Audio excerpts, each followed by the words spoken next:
Hey, good day to you. This is Todd. I'm a regular dude walking in the Word.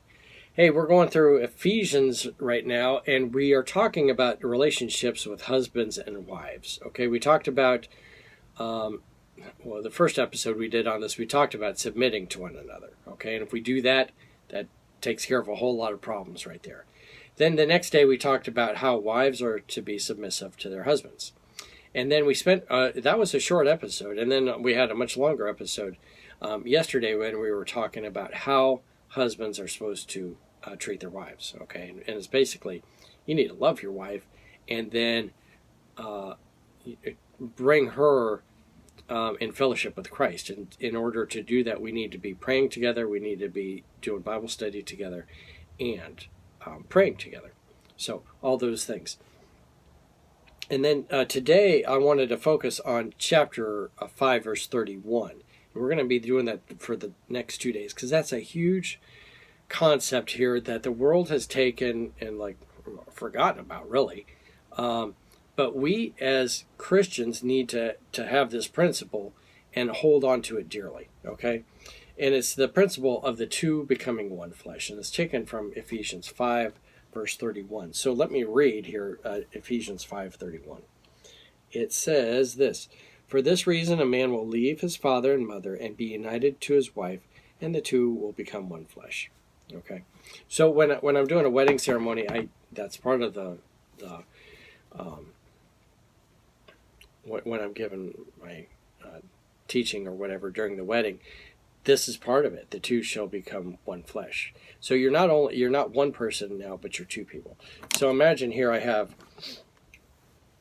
I have two pens here. Okay, so I have this pen representing the man, and then this one this is a highlighter here, and this will represent the woman because my wife is the highlight to my life. How about that? So anyway, we got these two people here.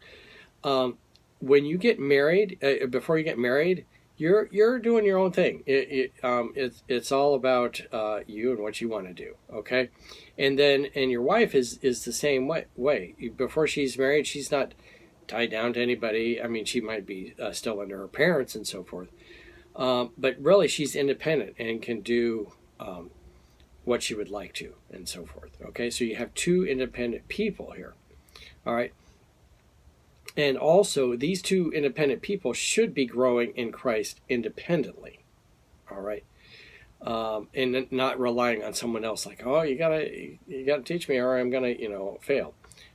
No, you should be able to stand on your own, all right.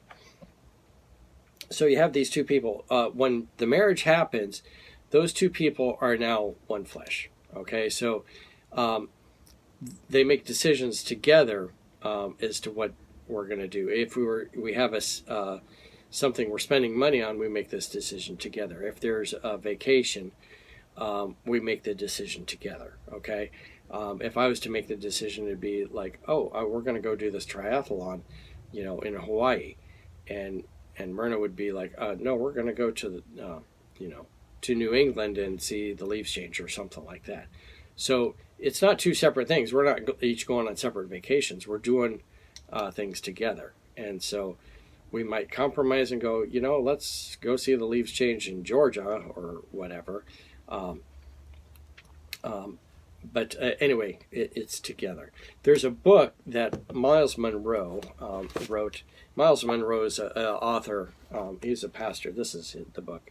It's called Waiting and Dating.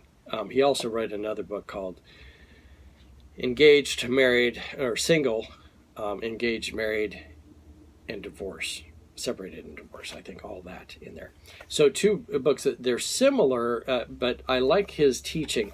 And here in Waiting and Dating, and these books I've used also in teaching my young boys what to look for in a mate and preparing for marriage. Miles Monroe is a pastor in the Bahamas. He's now since passed away in a plane accident years ago. But I like his teaching, and he talks about how you have these two people here. And the two people, they need to be, when they're single, they need to be strong in Christ before they get married. Okay, that's a huge thing, and it's something today that we kind of ignore. Okay, because remember, the two shall become one flesh. So, and we want these two people to be strong Christians. But let's say that this is what happens here. This woman is a strong Christian, just loves the Lord, and this guy, he started coming to church basically so he could date her. Okay, and after he was dating her for a long time, she said, "You know what? We're unequally yoked, and we need to break up." And he's like, "Oh no, I'm going to become a Christian," and so he's relying on his faith to keep the relationship with her. And is his Christian faith very strong? No, he still lives like the world and does everything else he wants to do. And so what's going to happen is that relationship will be unequally yoked, and he's reliant on her for his spiritual growth. Okay, so he's really leaning, and what's going to happen is they get married, and he's leaning on her so much that it's going to be a tipping point. They're going to be falling over. You have to have strong, independent people that are Christians following the Lord wholeheartedly on their own, not relying on this other person to help me in my growth with Christ. Okay, that's good that they help with that, but we shouldn't have to rely on those people. I shouldn't have to rely on my wife in order for me to have a great relationship with God. It shouldn't be like that. If it happens like that, you're no longer two becoming one. You're like something wacky, becoming one flesh, and so that brings a whole strain on the marriage, which could very easily collapse the marriage because of that. So that's an important thesis that Miles Monroe had brought out with that. You have to be strong, independent people in Christ, not just strong, I can do whatever I want to. No, but strong Christians on your own before you come together to become married.